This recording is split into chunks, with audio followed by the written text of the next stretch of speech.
आदरणीय पंडित प्रवर श्री दौलत राम जी साहब ने पहली ढाल के अंदर बहुत अच्छी तरह इस जीव की चारों गतियों के भ्रमण की कथा बतलाई कि किस प्रकार यह जीव चारों गतियों में दुखों को पाता है। जब चारों गतियों के दुखों के वर्णन को अच्छी तरह सुना, समझा और जाना तो मन में एक बात उत्पन्न हुई कि हे प्रभु, अब ये बात तो अच्छी तरह समझ में आ गई कि मैं यहाँ घूमा, लेकिन ये समझ में नहीं आया कि मैं यहाँ घूमा क्यों, इसके पीछे क्या कारण रहा, उसका वर्णन अर्थात उन दुखों का कारण क्या है, वो अब यहाँ पर दूसरी ढाल में बतलाया जा रहा है। किसी भी गलती को, किसी भी रोग को, किसी भी बीमारी का तब तक इलाज और उपचार पूर्ण रूप से नहीं हो सकता जब तक कि उसके कारण को नहीं पकड़ा जाए। बाहर से उपचार आप करते रहें, दवाइयाँ देते रहें और वह बराबर वही काम करता रहे तो फिर वह उपचार को प्राप्त नहीं होता। जैसे किसी व्यक्ति को सर्दी है और खांसी है, वो डॉक्टर के यहाँ जाता है, डॉक्टर उसे गोलियां दवाई दे देता है, वो लेकर आता है और व्यवस्थित खाता है, समय पर हर काम समय से कर रहा है, लेकिन सर्दी खांसी जा नहीं रही है। क्यों? क्योंकि वो क्या करता है, वो दिन में रोज एक नींबू का रस किसी न किसी रूप में ले रहा है। तो ये क्या है? ये है कारण। ऐसे ही हम इस संसार में घूम रहे हैं, ये तो हमको समझ में आ गया, कहाँ कहाँ घूमे ये भी समझ में आ गया, लेकिन कारण क्या है इस घूमने का, हमें यदि कारण बता दिया जाए तो हम उसे आज ही छोड़ देंगे। डॉक्टर ने उसको समझाया, देखो तुम जब तक खट्टा खाना नहीं छोड़ोगे तब तक सर्दी नहीं जाएगी, तब तक खांसी नहीं मिटेगी। उसने कहा ये या पहले कह देते तो मैं पहले छोड़ देता, मुझे क्या पता कि किससे परेशानी है। तो ऐसे ही आज हम सभी सर्वज्ञ अरिहंत भगवान से कहते हैं कि हे भगवान, एक बार कारण तो बता दो कि इस भ्रमण का कारण क्या है, जैसे ही मुझे कारण मिलेगा मैं उसे छोड़ दूंगा। तो भगवान अब दया कर कर कारण बतलाते हैं। आइए देखते संसार परिभ्रमण के कारण। ऐसे मिथ्या दृग ज्ञान चरण बस भ्रमत भरत दुख जन्म मरण तातेन को तजिए सुजाने सुन तिन संक्षेप कहूँ बखान। ऐसे मिथ्या दृग ज्ञान चरण बस भ्रमत भरत दुख जन्म मरण ताते इनको तजिए सुजान सुन तिन संक्षेप कहूँ बखान। यह जीव अनादिकाल से मिथ्या दृग, मिथ्या मतलब खोटे, अवास्तविक, दृग मतलब दर्शन, मिथ्या दर्शन अर्थ बना खोटा विश्वास, मिथ्या ज्ञान अर्थात खोटी अवास्तविक जानकारी, मिथ्याचरण अर्थात खोटा आचरण, गलत विश्वास, गलत ज्ञान और गलत आचरण के बस अधीन होकर ऐसे इस प्रकार जन्म और मरण के दुखों को भरत भोगता हुआ चारों गतियों में भटकता फिरता है। ताते इसलिए इनको, इन तीनों को, मिथ्या दर्शन, मिथ्या ज्ञान और मिथ्या चारित्र, इन तीनों को अच्छी तरह क्या करना, सुजान, अच्छी तरह जानकर तजिए छोड़ देना चाहिए। अच्छी तरह इन्हें जानो और जानकर छोड़ना। इसीलिए उन तीनों का संक्षेप में अर्थात ब्रीफ शॉर्टली वखान वर्णन कहूँ कहता हूँ सो सुनो। पंडित जी साहब कहते हैं कि यह जीव इस संसार में मिथ्या दर्शन, मिथ्या ज्ञान और मिथ्या चारित्र के वशीभूत होकर चारों गतियों में भ्रमण करता फिरता है। मिथ्या दर्शन, इसका वर्णन अभी आगे पंडित जी साहब अच्छी तरह से करेंगे। पूरी दूसरी ढाल मिथ्या दर्शन, मिथ्या ज्ञान और मिथ्या चारित्र के वर्णन में है। फिर भी सामान्य से हम ये जाने, खोटी श्रद्धा, जो चीज़ जिस रूप में है उसे वैसा ना मानकर अन्य रूप में मानना। मिथ्या ज्ञान अर्थात खोटा अवास्तविक ज्ञान, जो ज्ञान या जो वस्तु जिस रूप है उसे वैसा ना जानना। और मिथ्या चारित्र अर्थात खोटा आचरण, जैसा वास्तविक में आचरण होना चाहिए वैसा नहीं करना। इन तीनों के वशीभूत होकर यह जीव चारों गतियों नरक, त्रियंश, मनुष्य और देव गति में भ्रमण करता रहता है अर्थात घूमता फिरता है। जिसे पहले पंडित जी साहब ने पहली ढाल में कहा था कि मोह महामद पियो अनादि, भूल आपको भरमत बादी, व्यर्थ ही घूम रहा है और जन्म मरण के दुखों को भोगता रहता है। पुनः जन्म होता है, फिर मर जाता है, मरण के पश्चात फिर जन्म हो जाता है। ये जन्म मरण अनादिकाल से चल रहे हैं। कहाँ नहीं जन्मे तो सब जगह जन्म चुके हैं। कौन सी पर्याय रह गई? जो एक भव अवतारी की कुछ पर्यायें हैं उनको छोड़कर सब पर्यायें धारण कर ली। संपूर्ण स्थानों में जन्म ले लिया, संपूर्ण कालों में जन्म ले लिया, संपूर्ण क्षेत्रों में जन्म ले लिया, संपूर्ण पर्यायें धारण कर ली और संपूर्ण भावों को प्राप्त कर लिया। कुछ शेष रहा नहीं, कुछ शेष नहीं रहा। भगवान पूज्यपाद देव तो कहते हैं अब यहाँ कुछ बचा ही नहीं, सब झूठन के समान है। द्वितीय वर्ष के अंदर इष्टोपदेश ग्रंथ आएगा, बड़ा सुंदर आध्यात्मिक ग्रंथ। उन्होंने लिखा यहाँ कुछ भी बचा नहीं, सब झूठन है। अनंतों बार मैंने स्वयं ही भोग कर छोड़ दिए।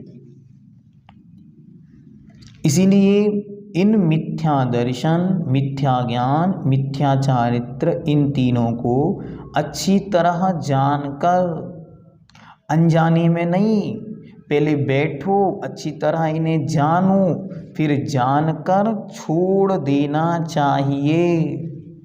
ऐसा नहीं पहले सब जान लिया और फिर जान के क्या सोच रहे हैं, अरे छोड़ू या ना छोड़ू, छोड़ू या ना छोड़ू। नहीं, ये नहीं करना।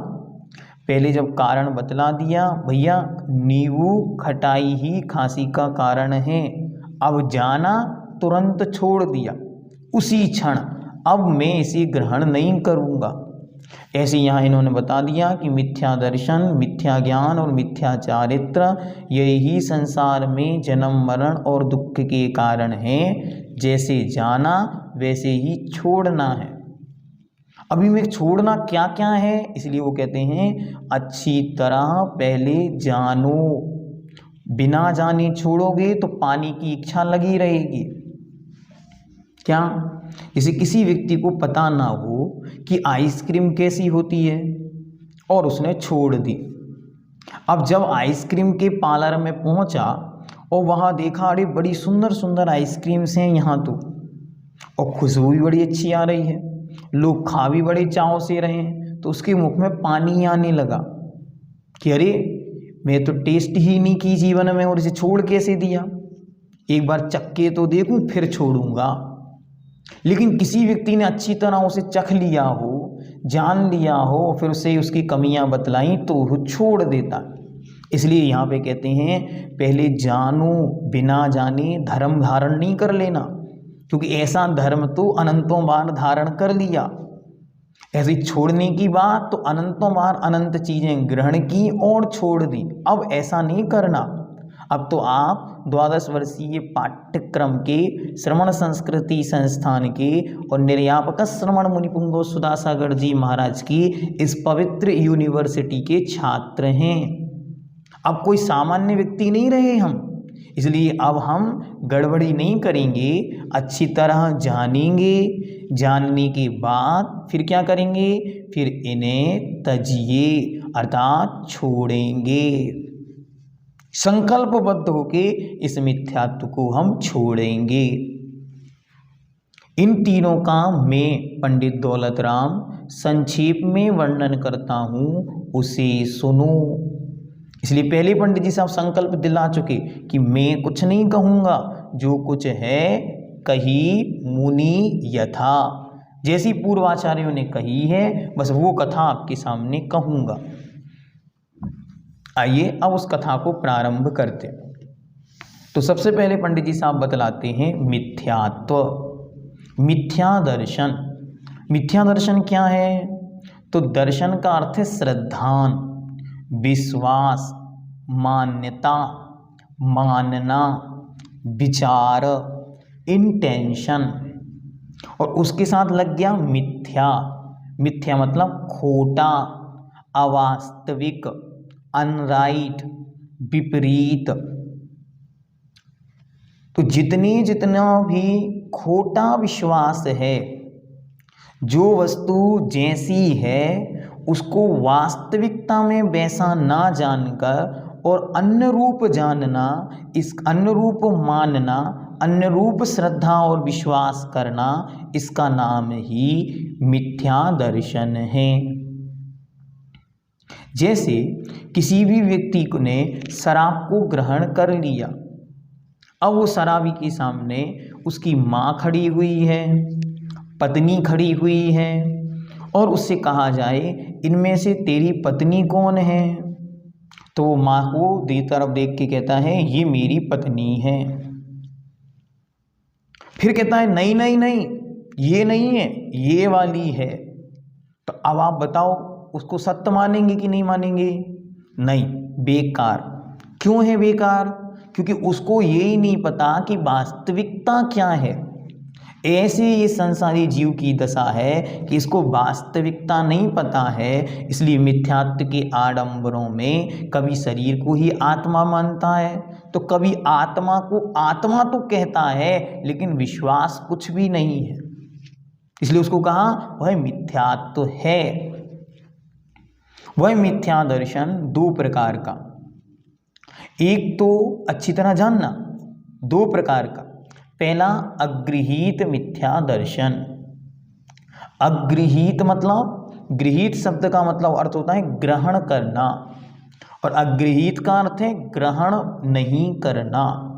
मतलब जिसे किसी दूसरे के उपदेश के बिना, किसी और के बताए बिना, खुद ही अपनी मिथ्या मान्यताओं के कारण या मिथ्यात्व कर्म के उदय से किसी बात पर विश्वास कर लेना। जैसे भगवान के विषय में किसी से पूछा आपने कभी कि भगवान कौन से होते हैं, जिसने जो बताया, सुना, जाना, उस पर विश्वास है। कभी किसी से पूछा? नहीं पूछा। केवल जो हमारा विश्वास है बस वही सब है। इसका नाम अगृहीत मिथ्या दर्शन है। कभी आपने अन्य जो विषय हैं, आत्मा, परमात्मा, सिद्धांत, कर्म, कर्मों का बंधन, पानी का बरसना, बारिश का गिरना, ये सारी प्रकृति के परिवर्तन, इनके विषय में क्या मान्यताएं हैं? जो हमारी निजी मान्यताएं हैं वे ही सब कुछ हैं, उनमें हमें किसी से कुछ नहीं पूछना। लो एक अच्छा उदाहरण आपको बताते हैं। संसार में ऐसा कौन सा जीव है जिसको ये नहीं पता है कि मैं मरण को प्राप्त होऊंगा? बताइए। छोटे से बच्चे से लेकर 80 साल के दादाजी तक सबको पता है कि एक दिन ये शरीर मुझे छोड़कर जाना है। ठीक है, मैं मरूंगा, सबको पता, बिल्कुल। सबको ये बात पता होने के बाद भी कोई इसका विश्वास नहीं करता। क्यों नहीं करता? अरे जब जानता है तो विश्वास तो करता होगा। अच्छा, मैं आपसे कहूं कि कल से फिर से कोरोना आने वाला है, तो आधे से ज्यादा लोग तो आज रात से बीमार हो जाएंगे। क्यों? क्योंकि वे मरण से डरते हैं। अब जब जानता है, जो उसका विश्वास है वो उसके अंदर अंग में ऐसी जड़ बनाकर बैठा है कि वो विश्वास उसे बाहर नहीं निकलने देता।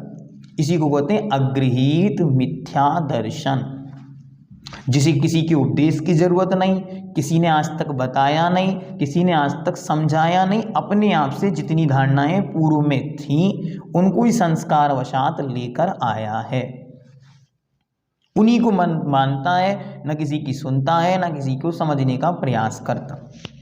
दूसरा है गृहीत मिथ्यात्व। गृहीत मिथ्यात्व क्या होता? गृहीत मिथ्यात्व मतलब जो दूसरों के द्वारा ग्रहण किया जाता, जिसे दूसरे बतलाते हैं और फिर वो सीखता है। जैसे कोई व्यक्ति था और 4 साल शादी को हो गए और उसको बच्चा पैदा नहीं हुआ, कोई संतान सुख प्राप्त नहीं हुआ। अब पड़ोसी ने उसको कहा, देखो यहाँ पर ऐसा ऐसा मंदिर है, वहाँ जाओ और एक नारियल चढ़ाओ, एक नारियल चढ़ाने से आपका कार्य सिद्ध हो जाएगा। अब उसने सोचा मन में, करें नहीं करें, करें नहीं करें, बहुत दिन तक सोचता रहा। बहुत दिन बाद मन में ख्याल आया, अरे एक नारियल में होता क्या है, एक नारियल ही तो है, दुनिया में डॉक्टरों के यहाँ जा रहे हैं, इतना पैसा खर्च हो रहा है, एक नारियल में यदि काम हो जाए तो क्या बुराई है। इसको बोलते हैं गृहीत मिथ्यात्व, दूसरे के उपदेश से ग्रहण किया हुआ मिथ्या श्रद्धान। अच्छी तरह समझिए दो शब्द, एक अगृहीत जो बिना किसी उपदेश के स्वयं की इंटेंशन से, अपनी निजी धारणा के बल से जो खोटा विश्वास है वो अगृहीत मिथ्या दर्शन है। और जो दूसरे के उपदेश से, दूसरों के बताए जाने पर खोटा विश्वास होता है, उसका नाम गृहीत मिथ्यात्व है। अब इसी को गृहीत मिथ्या दर्शन, मिथ्या ज्ञान, मिथ्याचार तीनों में लगाएंगे। आइए अब सबसे पहले देखते। सबसे पहले पंडित जी साहब बताते हैं अगृहीत मिथ्या दर्शन की परिभाषा और जीव तत्व का लक्षण, जीव तत्व का स्वरूप। आइए देखते। जीवादि प्रयोजन भूत तत्व सरधे तीन माहि विपर्ययत्व, चेतन को है उपयोग रूप बिन मूर्ति चिन्ह मूर्ति अनूप। जीवादि प्रयोजन भूत तत्व सरधे तीन माहि विपर्ययत्व, चेतन को है उपयोग रूप बिन मूर्ति चिन्ह मूर्ति अनूप। जीवादि अर्थात जीव को आदि लेकर, जीव अजीव आश्रव बंध संबर निर्जरा मोक्ष, ये सातों प्रयोजन भूत अर्थात मेरे आत्मा के कल्याणकारी मतलब के तत्व हैं। ये मेरी आत्मा के कल्याणकारी प्रयोजन वाले तत्व हैं। तीन माही उनमें विपर्यत्व अर्थात उल्टा, विपरीत, खोटा, श्रद्धे श्रद्धान करना, अगृहीत मिथ्या दर्शन कहलाता है। जो जीवादि 7 तत्व हैं, इन 7 तत्वों के विषय में विपरीत खोटा श्रद्धान करना, जैसा इन 7 का स्वरूप है उन 7 को नहीं समझकर अन्य रूप में समझना, इन 7 को नहीं जानकर अन्य रूप में जानना। कैसे? तो सबसे पहले शुरुआत करते। अब सातों तत्वों को अच्छी तरह समझना और फिर ये दिमाग से मैं अपने फिट करना है मैं इनमें से किन किन में गड़बड़ियाँ कर रहा हूँ। ये तो सेल्फ एनालिसिस है। इसको स्वाध्याय क्यों बोलते? It's a self study. हमको अपने बारे में जानना, ऐसा नहीं करना इसको पढ़ते जाएं और हम पड़ोसी को देखते जाएं, वो ऐसा करता है, नहीं ये नहीं करना। इसको पढ़ना है और ये सेल्फ थर्मामीटर है जिससे मात्र अपने आप में लगा के देखना है कहीं ये गड़बड़ी मुझ में तो नहीं है, और यदि है तो मैं इससे वो दूर करने का प्रयास करूं। तो पहले सबसे पहले हम 7 तत्वों को जानते हैं। 7 तत्व कौन कौन से हैं? तो पहला है जीव। जीव अर्थात जो चेतना वाला है। अभी आगे उसकी पंक्ति देंगे, पहले अपन अभी सामान्य से इसलिए समझ रहे हैं क्योंकि आगे के जो छंद आएंगे वहां पंडित जी साहब केवल उनकी विपरीत धारणाएं बतलाएंगे। तो सबसे पहले है जीव, जिसमें चेतना पाई जाती है, अर्थात जो जानने और देखने वाला है वह जीव है। अच्छी तरह जानना। अब महसूस करें कि इस देह के अंदर जो महान शक्ति विराजमान है वह जीव है और वह मैं हूं। अभी मैं आपसे पूछूं कि आपका नाम क्या है? आप कहेंगे हमारा नाम अरविंद कुमार जैन है, हमारा नाम ऋषभ कुमार जैन है, हमारा नाम स्नेहलता जैन है। ठीक है, अच्छी तरह जानते हैं। किसको जानते? अरे ये तो असमान मिश्र जाति पर्याय है। मेरा कोई नाम नहीं, मैं तो जीव आत्मा हूं। तो पहला तत्व मैं जीव हूं। जीव कौन है? मैं। कैसा है? दर्शन ज्ञान स्वभावी, जानने देखने वाला। मैं जानने देखने वाला। देखने का अर्थ आंख से देखने वाला नहीं, देखने का अर्थ है सामान्य अवलोकन, सत्ता का सामान्य प्रतिभास करने वाला। जानने के पहले जो सामान्य प्रतिभास होता है, सामान्य अवलोकन होता है, उसका नाम दर्शन है। वो निगोदिया को भी होता है, एक इंद्री को भी होता है और बिना आँख वालों को भी होता है और आँख वालों को आँख बंद करने पर भी होता है। ठीक, तो मैं जानने देखने वाला जीव हूं।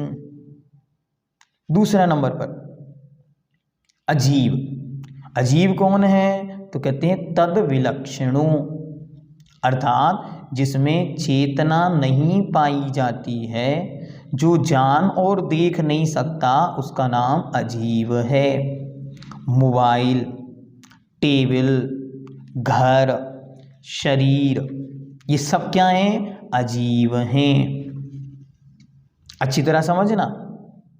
नहीं नहीं भैया जी, इसे तो हम अपना मानते, बहुत सेवा की हमने इसकी, 20-25 साल बीत गए। कोई कहेगा तो मैं तो 60 साल से इसके साथ हूँ, कैसे आप कह रहे हैं कि अचेतन है? ये तो चेतन है, मैं तो इसको इसी से जान देख रहा हूँ। अभी पंडित जी साहब अच्छी तरह समझाएंगे कि कैसी कैसी मिथ्या धारणाएं बैठी हैं। अजीव को अजीव नहीं मानता, इसी का नाम मिथ्यात्व है। एक बात और अच्छी सुने, दुनिया में खोटे देवी देवताओं को अनंतों बार हमने छोड़ा है, लेकिन अंतरंग में बैठी हुई खोटी अवधारणाओं को, अविश्वास को और मिथ्या श्रद्धाओं को आज तक नहीं छोड़ा। बहुत सारे लोग हैं जो विदेशों में रहते हैं, भगवान धर्म किसी को नहीं मानते, उन्होंने किसी खोटे देवी देवताओं की आज तक पूजा नहीं की, कभी सिर नहीं झुकाया, लेकिन खोटे देवी देवताओं को तो छोड़ दिया, लेकिन अंतरंग की परिणति में बैठी इन 7 तत्वों की भूल को आज तक नहीं छोड़ा। इसलिए पहले इन 7 तत्वों को समझें, फिर उनकी भूल हमने क्या गड़बड़ी की उसको समझेंगे। तो पहला जो जानने और देखने वाला है वह जीव है, वह मैं हूँ। मैं मतलब अंदर वाला, बाहर वाला नहीं, जो आपके सामने दिख रहा है वो नहीं, जो हमको दिखता नहीं है वो। क्या? वो मैं जीव हूँ। ठीक है, फील करना है आप सबको। चलो इसको फील करने के लिए एक होमवर्क लिख लें अपनी कॉपी में। क्या करना है, अच्छी तरह इस होमवर्क को रोज करना है।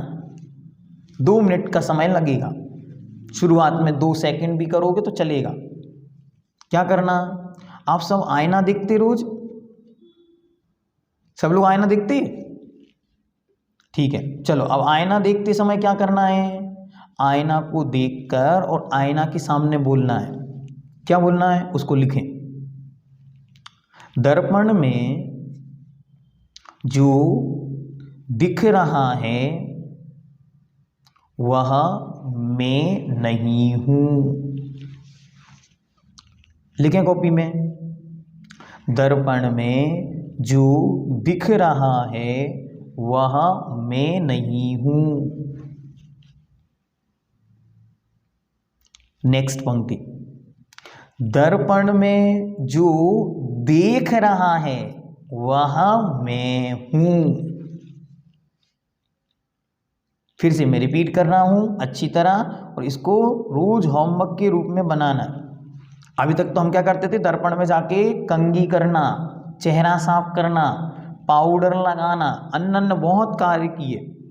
अब क्या करना, दर्पण के सामने खड़े होके एक क्षण के लिए महसूस करना है कि दर्पण में जो दिख रहा है वह मैं नहीं हूं। दर्पण में जो देख रहा है, अंदर जो विराजमान आत्मा है, शक्ति है, ऊर्जा है, जो उसे फील कर पा रही है, देख पा रही है, वह मैं हूं। मैं तो आत्मा हूं।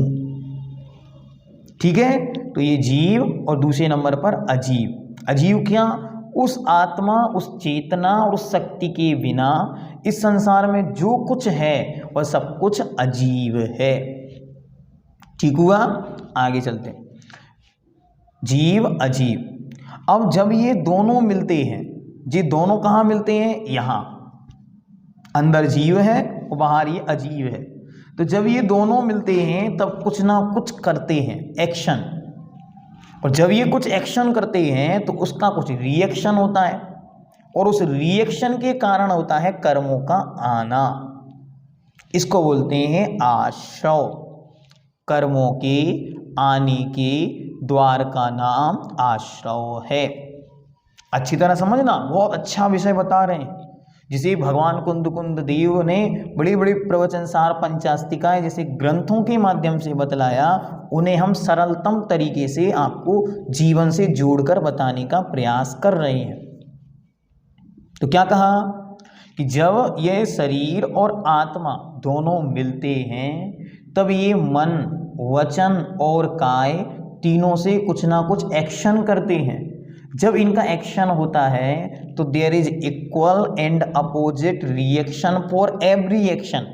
जब भी हम कोई एक्शन करते हैं तो उससे प्रकृति पर कुछ रिएक्शन करेगी, और जब वो रिएक्शन करती है तो कर्म आकर आत्मा पर चिपकने लगते हैं। तो उन कर्मों के आने का नाम आश्रव है, और उनका आत्मा के साथ दूध और पानी की तरह एक में एक हो जाना, बंध जाना, इसका नाम बंध है।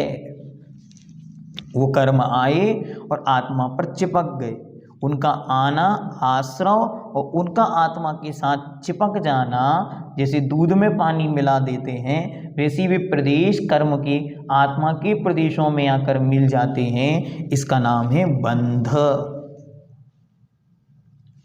फिर कोई पढ़ा लिखा हो 12 वर्षीय पाठ्यक्रम का, उसे समझ में आ गया कि ये तो गड़बड़ हो रहा है, ऐसे कर्म बंधते रहेंगे तो मैं डूब जाऊंगा, मैं और भटक जाऊंगा। तो क्या करें, तो वो आश्रव के जो कारण थे उनको रोक देता है, अर्थात जिनमें से कर्म आ रहे थे उन कामों को बंद कर देता है। इसका नाम है संबर। संबर मतलब आते हुए कर्मों का रोकना, इसको बोलते हैं संबर। पंडित जी साहब लिखते हैं, ज्यों मोहरी में डांट लगावे तो जल रुक जाता। जैसे पानी आ रहा था और आपने नल बंद कर दिया तो पानी आना बंद हो गया। तो कर्मों का पानी आ रहा हो तो उसमें हमने जिनसे कर्म आ रहे थे उसे बंद कर दिया, सो वह कर्मों का आना रुक जाता है। कर्मों का आना यहाँ रुक गया, इसका नाम है संवर। और जो पहले से कर्म स्थित थे आत्मा पर, वो धीरे धीरे झड़ने लगे, कम होने लगे, इसका नाम है निर्जरा। और जब सारे कर्म आत्मा से बाहर निकल गए, इसका नाम है मोक्ष। जो हमारा सुप्रीम गोल, आत्मा का सर्वोत्तम लक्ष्य है, वही हमको पाना है। बार बार ये भावना भानी चाहिए, हे शरीरी सिद्ध भगवन तुम ही आदर्श मेरे। बार बार ऊपर देखना चाहिए कि हमारा घर तो वहाँ है, हमको वहाँ जाना है। अब फिर से देखें, मैं आत्मा जीव हूँ, मेरा शरीर अजीव है। दोनों ने मिलकर जो गेम खेला, दोनों ने मिलकर मन, वचन और शरीर से जो कुछ किया, उससे जो कर्मों का आना है उसका नाम आश्रव है।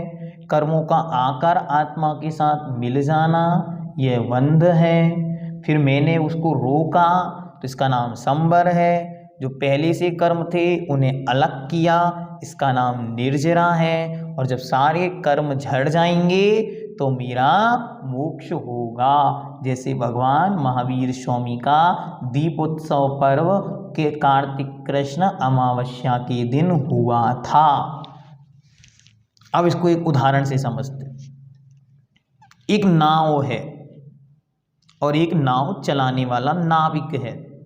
तो नाव चलाने वाला नाविक जीव, नाव अजीव, दोनों मिलकर जो कार्य कर रहे हैं, उसी समय नाव में एक छिद्र हो गया, उस छेद से पानी अंदर आ रहा, इसका नाम है आश्रव, कर्मों का आना। फिर पानी भरते भरते भरते भरते नाव पैक्ड पानी से, इसका नाम है बंध। किसी ने कहा भाई नाव डूबने वाली है तो क्या करूं? जो मोरी में डांट लगावे, जहां से पानी आ रहा है वहां कुछ लगा दो। तो उसने एक कपड़े का कुछ बनाया, लकड़ी ली और वहां फंसा दिया, इसका नाम है संवर, आते हुए कर्मों को रोक देना। और फिर जो पानी पहले से भरा था उसे हाथ से बाहर करना शुरू कर दिया, इसका नाम है निर्जरा। और जब पूरी नाव खाली कर दी, इसका नाम है मोक्ष। तो ऐसा मोक्ष हम सभी को जल्दी से जल्दी प्राप्त हो, ऐसी भावना के साथ इसको अच्छी तरह पढ़ना है। आज समय पूर्ण हुआ, आगे हम और अच्छी तरह जो सेकंड पंक्ति है उसके माध्यम से तत्वों को बहुत गहराई से समझना है। क्योंकि मैंने पहले भी कहा कि खोटे देवी देवता और मिथ्यात्व तो अनंतों बार पहले भी छूटा, लेकिन जो आज तक नहीं छूटा वो है आत्मा आदि जीवादि 7 तत्वों की विपरीत मान्यताएं, विपरीत धारणाएं और विपरीत बातें। धर्मात्मा तो हम बहुत बन गए, लेकिन बाहर बाहर का सब धर्म करते हैं, अंतरंग का धर्म नहीं जानते। अभी पंडित जी साहब यहाँ बताएंगे कि बाहर बाहर की बातें तो इतनी अच्छी तरह हमको आती हैं कि अगर कोई कह दे कि ये नहीं होगा तो हम उसी दिन आहार जल का त्याग करने बैठ जाएंगे। लेकिन आत्मा की प्रति जो विपरीत धारणाएं हैं, तत्वों के प्रति विपरीत मान्यताएं हैं, उसके लिए हमारे पास 10 मिनट भी नहीं। कोई कहे बिठाल के इधर आओ, तुम्हें 4 बातें बताते, ये तुम्हारे पतिदेव ये तुम्हारे नहीं हैं, तो आप लड़ने लगोगे उससे। ये क्या बोलते हो, हम तो 20 साल से 25 साल से 50 साल से साथ रहते हैं और तुम कहते हो मेरे नहीं है। अभी कल पंडित जी साहब बहुत अच्छी तरह बताएंगे एक एक चीज़ को कि अभी रुपया पैसा रखा हो जेब में और कोई कहे भैया ये तुम्हारा नहीं है, तो अभी गुस्सा आ जाए, ये घर तुम्हारा नहीं, बाहर निकलो यहाँ से। अभी आप जहाँ बैठे हो, अच्छी तरह कोई आपका हाथ पकड़े और हाथ पकड़ा के कहे कि देखो पंडित जी साहब ने कहा था कि घर तुम्हारा नहीं है। अब घर तुम्हारा नहीं रहा क्योंकि तुम तो जीव आत्मा हो और घर तो पुद्गल है, तो चलो बाहर। अभी क्या होगा? गुस्सा आ जाएगा। अब कल पंडित जी साहब समझाएंगे कि कैसी कैसी विपरीत धारणाएं हमारे हृदय में पली हुई हैं।